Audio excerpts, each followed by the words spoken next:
Muy buenos días a todos y qué hermoso estar aquí con ustedes. Lo que entendí al llegar es que ustedes están estudiando Apocalipsis, ¿no? Entonces, yo pensé que daría algo de un repaso de Apocalipsis y ciertos enfoques que quizás podrían ser útiles para ustedes y después buscaremos lo que sería la gran aplicación del Apocalipsis.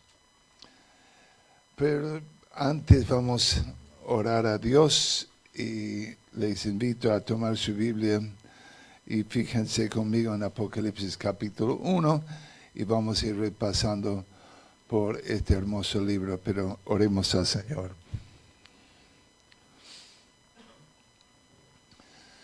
Querido Señor, te pedimos que en esta mañana tú nos hables por medio de la palabra tuya en una forma muy importante. Gracias por esta hermosa iglesia, por su entrega a la enseñanza de la palabra y una enseñanza eficaz.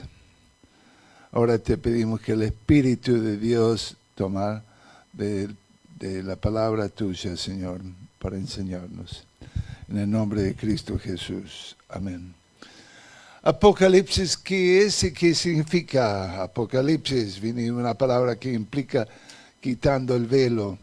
Apocalipsis no es un libro en cuanto a todo lo que sería, vamos a decir, el anticristo y todo lo que son los juicios, sino es una culminación de lo que es la revelación de Dios en cuanto a la persona de Cristo. Quizás podríamos decirlo así. En nuestra Biblia vemos en Génesis la creación del cielo y de la tierra y ahí la entrada de pecado. Pero en Apocalipsis vemos la culminación de lo que es la revelación de Dios y es justamente cielos nuevos y tierra nueva en el capítulo 21 y 22. Entonces, cubriendo la Biblia, vemos desde la creación a la nueva creación. También me llama la atención que en los primeros dos capítulos, después de los primeros dos capítulos de la Biblia, en Génesis no hay más diablo. Y después, en los últimos dos capítulos de la Biblia, no hay más diablo. Así que la Biblia tiene la respuesta para nosotros del diablo. Los primeros dos capítulos no hay diablo. Los últimos dos capítulos no hay diablo. Así que la Biblia tiene la respuesta para el diablo. Nosotros tenemos tres enemigos, ¿no? Tenemos el mundo, la carne y Satanás, que nos va atacando en distintas formas. Pero Satanás, aquel que era el lucero, que cayó deseando tomar el lugar de Dios, llegó a ser Satanás, el gran adversario. Es tu adversario, es el adversario del ser humano, es el adversario de todo hombre desde el mismo momento de la caída. Cuando uno va leyendo algo de Apocalipsis, fíjense que dice en el versículo 1, la revelación, el hecho de quitar el velo de Jesucristo, es un nombre compuesto de este hombre Jesús, quien es el Cristo. Es decir, lo que te va a comunicar Apocalipsis es todo lo que tiene que ver para que este hombre, Jesús de Nazaret, llegara a ser al fin reconocido como el Cristo, como Mesías. Muy, muy importante. Que Dios le dio a quién? A Juan. ¿Para qué? Para esconder, no, para manifestar a sus siervos, doulos, sus siervos de amor. Escúcheme muy bien. Los escritos de Juan. El Evangelio de Juan escrito a todo el mundo para que conozca que Cristo es el Salvador. Las cartas fueron escritas a los hermanos o la iglesia para que conozcamos cómo debemos andar en Cristo. El Apocalipsis está escrito a un grupo selecto, a los que se hacen dulos, los que se hacen aquellos siervos de amor, los que han llegado tal como vemos justamente en Éxodo, aquel siervo que llegó a entregar sus derechos a su amo, que fue marcado, que dijo que no quería manejar más de su vida, que no quería tomar más decisiones, que quería someterse voluntariamente de corazón a su amo.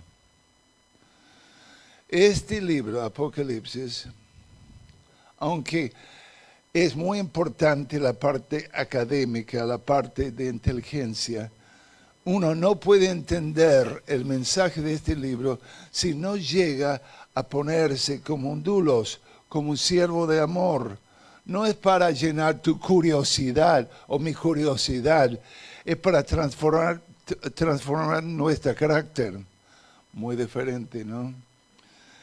Que Dios le dio a sus siervos las cosas que deben suceder. Ahí la idea es suceder pronto, rápidamente, en forma sucesiva, rápida. Lo que vamos a ver en el Apocalipsis, vamos a ver aquellas cosas que van a suceder en forma rápida, de repente, para que Jesús de Nazaret llegue a ser reconocido, manifestado como el Mesías de Israel. Ah, qué bueno. Y la declaró, enviándola. La palabra aquí que tenemos en español, enviándola, da una idea que es como si fuera una carta enviada. Realmente es la palabra señalándola. Señales. Señales, señalándola. Apocalipsis es un libro de muchos símbolos. La verdad es que tenemos, por ejemplo, el número 7. Vamos a tomar el número 7. Piensa conmigo el número 7 un poco. Hay 7 colores del espectro del arco iris, ¿no? Hay 7 notas en la escala de música. Hay 7 días en la semana. Vemos que hay 7 sacerdotes y 7 trompetas, 7 copas, 7 sellos, 7 fiestas de Jehová que vemos en el Levítico, las 7 parábolas del Señor que vemos en el misterio del reino en Mateo 13, 7 dichos de la cruz. La verdad, en Apocalipsis, ese número 7 aparece 43 veces. ¿Por qué? Porque 7 es el número de consumación. Y en Apocalipsis veremos la consumación de la revelación de Dios. La consumación de la historia. La consumación para demostrar que al fin este hombre, Jesús de Nazaret, es reconocido como el Mesías de Israel, como el Señor de los señores y el Rey de los reyes. Paran ahí un segundo. La historia de la Biblia se puede entender con un concepto muy sencillo. El concepto muy sencillo es este concepto. Ese concepto de derechos. ¿Quién tiene los derechos? Los derechos de gobernar. Desde la caída de Lucero, hemos visto por la historia distintos imperios, distintos hombres que han querido tener posesión y derechos de gobernar en este mundo. Cuando Jesús llegó en los evangelios, se presentó como el hijo de David. Claro, el hijo de David vemos que recibió la gran promesa que es lo que llamamos en el Antiguo Testamento el pacto davídico, que un hijo de David iba a venir para sentarse sobre el trono de David y reinar sobre la casa de David. El pacto davídico de 2 Samuel 7. Pues vemos que el primer hijo de David, Salomón, no cumplió eso y en forma sucesiva. Pero cuando Jesús llegó, él se proclamó como el hijo de David, el pacto que davídico. Pero había otro pacto, el pacto abrámico. Dios hizo un pacto con Abraham que su simiente iba a tener los derechos de propiedad de una tierra. El pacto con Abraham es un pacto, observen, de descendencia, semilla, y es un pacto de propiedad, ¿de acuerdo? Tierra. Jesús, cuando llegó, se proclamó como el hijo de David de la ascendencia de Abraham. Pero fue rechazado. Él demostró esa verdad por medio de sus milagros y sus mensajes. Sin embargo, en aquel tiempo ellos dijeron, fuera, no tendremos a este hombre reinando sobre nosotros. Le crucificaron. Pero, siendo que el pacto davídico, el pacto abrámico, son pactos incondicionales, porque hay pactos condicionales y pactos incondicionales. Un pacto condicional es que Dios dijo, yo haré tal cosa si tú haces tal cosa. Pero el pacto incondicional implica que Dios iba a hacer y cumplir ese pacto, sea lo que sea la respuesta del hombre. No importa de ese rechazo. Y cuando llegamos al último libro de la Biblia, vemos la culminación de la historia en forma de símbolos, en forma literaria, todo lo que iba a pasar. Así que es el Apocalipsis de Jesucristo. Muy importante, ¿no? Importantísimo. También, siendo que es de Jesucristo, es el libro del Cordero. 28 veces en Apocalipsis vas a ver la palabra Cordero. Observen lo que les voy a decir. Jesús, su nombre, su nombre vamos a decir natural. Cristo, su nombre divino, el ungido. Recién celebramos la Cena del Señor. Si Jesucristo no fuera hombre, no podía perdonar o no podría morir. Y si no fuera Dios, no podría perdonar el pecado. Y ese es cómo va a venir desarrollando la historia. Es algo fascinante. Entonces, cuando vayan estudiando Apocalipsis, no se queden ahí solamente en el anticristo y los sellos y las trompetas y la copa, que voy a mencionarles un poco, pero tienen que entender cuál es, vamos a decir, el centro aquí de la historia. ¿Por qué suceden esas cosas? Bueno, ¿cómo se puede compaginar este libro? No tengo que inventar nada.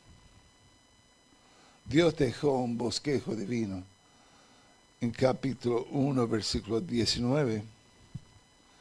Él dice, escribe las cosas que has visto, las cosas que son y las cosas que serán después de estas.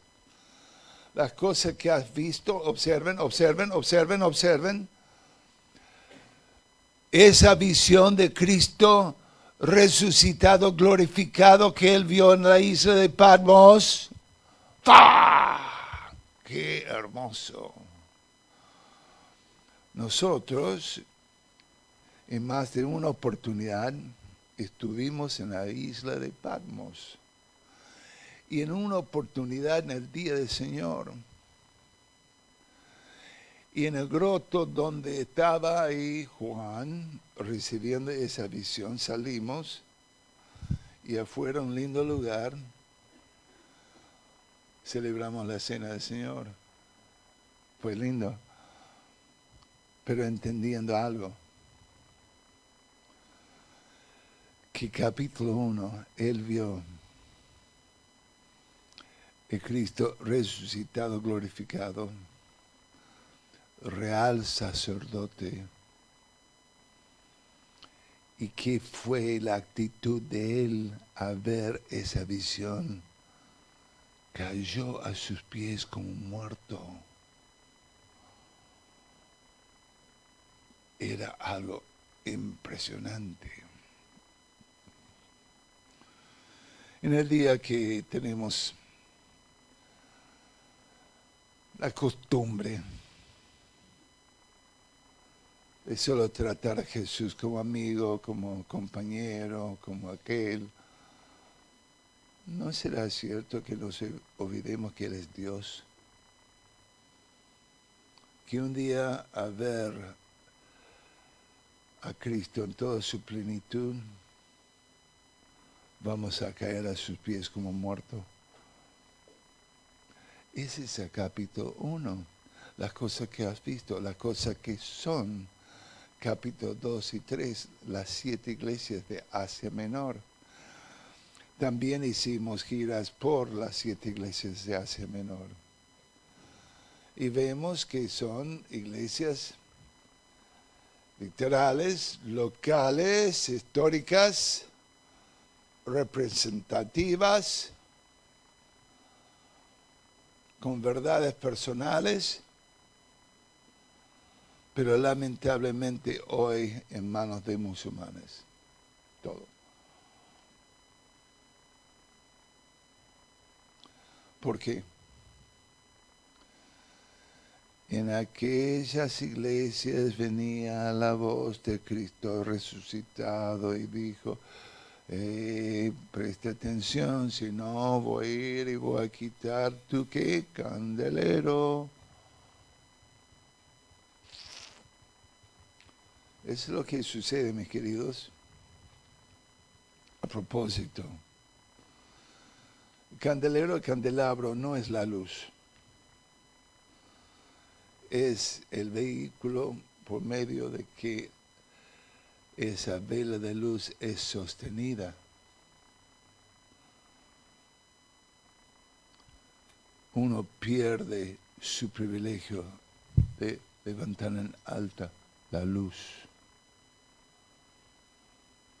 2 y 3. 4 y 5 ya estamos en el cielo y son escenas celestiales. Justo después del rapto, porque vemos por las escrituras que nos enseña el rapto pretribulacional, es decir, Cristo viene para su iglesia antes de la tribulación.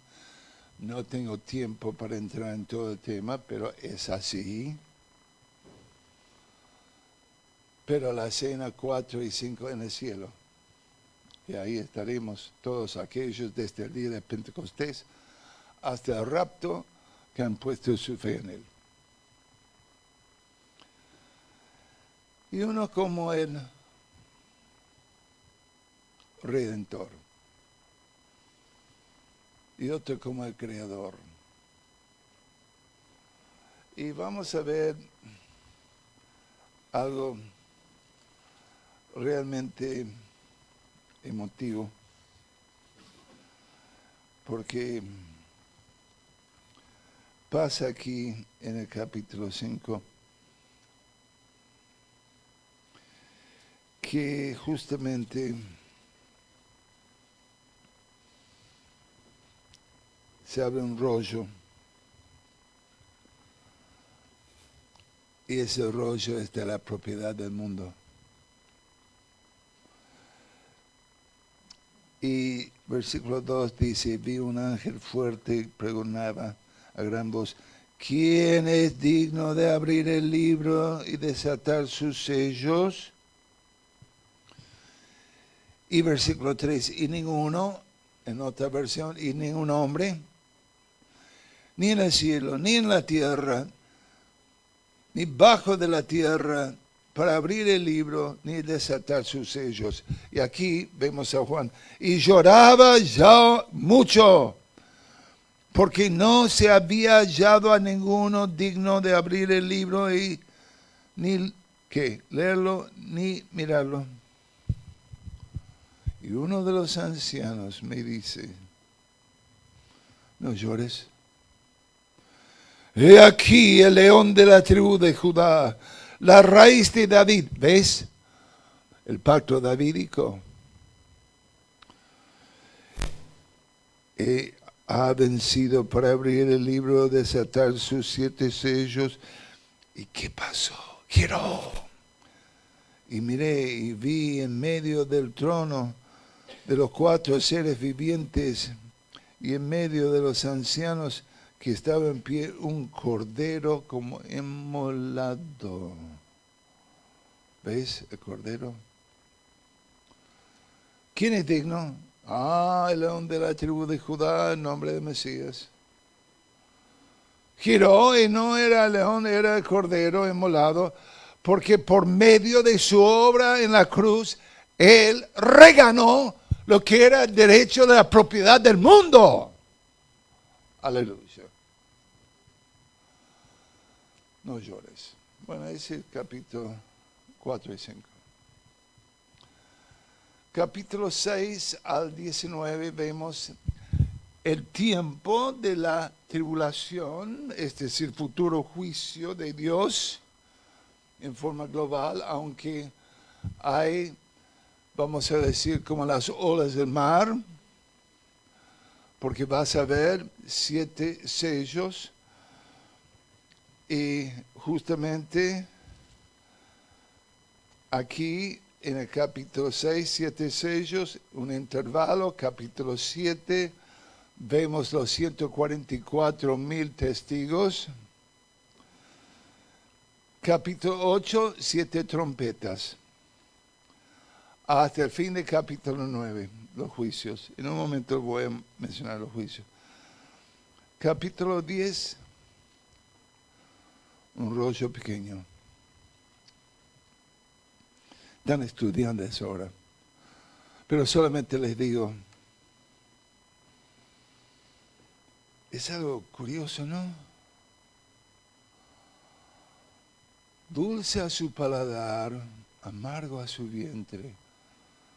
Ese rollo era la profecía de lo que iba a pasar en los juicios. Dulce de que Dios al fin iba a poner abajo el mal. Amargo de ver todo lo que iba a pasar. Mucho más se podría decir de ese capítulo, pero ahí te lo dejo así. Después, capítulo 11, los 2 testigos. Ya tenemos 144,000 testigos y ahora 2 testigos. 144,000 testigos, 12,000 de cada tribu. ¿Serán judíos? Sí. ¿Serán de esa tribu? Sí. ¿Quién sabe quiénes son? Ya se está preparando, ya están nombres. Hay un lugar en Jerusalén que se llama Instituto del Templo. Es muy interesante porque ya tienen preparado todo lo necesario para el templo. Hemos estado ahí en 2 oportunidades. Todos los artefactos, todo lo que tienen que tener el templo ya está ahí preparado. Para que el Mesías Tomar de eso. Pues, capítulo 12, la guerra, tiene que ver con el niño y la madre, Israel y Mesías. No voy a entrar en más detalles. Capítulo 13 y 14, tenéis las bestias. Una bestia, la primera, que sale del mar, otro que sale de la tierra. Dos son el anticristo y el falso profeta, una descripción, y el número 666. Algunos han tratado de tomar ese número 666 para identificar el anticristo. No lo hagas, no es por eso. Es solamente la suma de todo lo que sea el hombre, el superhombre de Satanás. Después se podría hablar más de eso. Más anuncios en capítulo 14, el Evangelio eterno. A propósito, largo esto. En la Biblia vemos el Evangelio del reino, el Evangelio de la gracia de Dios y el Evangelio eterno, Evangelio de buenas nuevas. En este caso, el Evangelio eterno, las buenas nuevas que al fin, buenas nuevas, Dios va a poner abajo el mal y el Mesías va a reinar. Después, 15, 16, comienza el juicio de las copas. 17, 18, la Babilonia. Babilonia religiosa, 17, Babilonia comercial, 18. 19, la segunda venida de Cristo en poder y gloria, terminando con el Armagedón. 20, el milenio. 21 y 22, eternidad futura. ¿Qué quiero decir ahora? Quiero decirles así. Si dejan de colocar a Cristo en medio de toda esta profecía, como decimos en Argentina, la van a pifiar, se van a equivocar. Él es el centro. Y lo que Él va a hacer y cómo va a llegar a tener el reino y posesión de toda la tierra. Buenas nuevas. Somos más que vencedores en Cristo. Y en Él tenemos la victoria. Yo sé de todas las malas noticias, yo sé de todos los líos, sé de todo lo demás. Un día Cristo va a decir, ¡basta! Y imponer su reino de justicia y de paz. Qué hermoso será. Una cosa más y termino con ustedes. Cuando van leyendo todo lo que vemos aquí, llegan al fin y dice así, después de la Nueva Jerusalén y lo hermoso que es, versículo 20 y 21. El que da testimonio de esta cosa dice, ciertamente vengo en breve. Amén, si ven, Señor Jesús. La gracia de nuestro Señor Jesucristo sea con todos vosotros. Amén. Les quiero decir, mis queridos hermanos, que todo está alineado. Y este mundo se va mal en peor. Hasta que Dios dirá, basta. El último será añadido al cuerpo de Cristo. Y ahí vamos a escuchar, ven acá, y será arrebatada la iglesia. Y ahí va a comenzar a ser desatada todo el programa profético de Dios. Pero terminando dice, nuestra oración tendría que ser, ven Señor Jesús, ven pronto. No es que en medio de todos los líos y todos los problemas nos embarramos en vez de alzar la cabeza y saber que Cristo viene. El tiempo es corto. Y qué importante es utilizar ese tiempo en lo eterno, porque somos más que vencedores en Cristo. Y ya tenemos la victoria, como cantamos en el antiguo corito, pues Cristo me salva. Que sea así.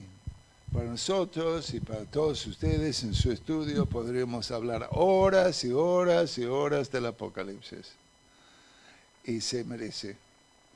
Pero no se olviden de que es el centro de todo y que es el punto clave para entender esta profecía. Muy bien, nada más. Padre bendito, muchas gracias te damos por este gran privilegio que tenemos, Señor, de ser tus siervos y ser tus hijos, Señor.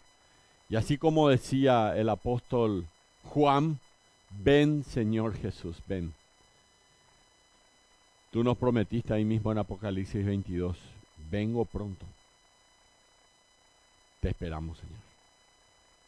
Deseamos que estés aquí ya con nosotros. Deseamos estar en tu santa presencia. Deseamos subir a los cielos.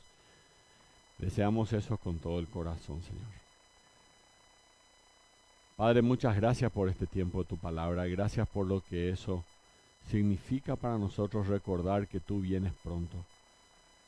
Y recordar, Señor, de que tú eres el centro, no solamente del Apocalipsis, sino de nuestras propias vidas, de la iglesia. El Señor Jesucristo es el centro. Y muchas gracias por tu palabra una vez más. En el precioso nombre de Cristo Jesús. Amén.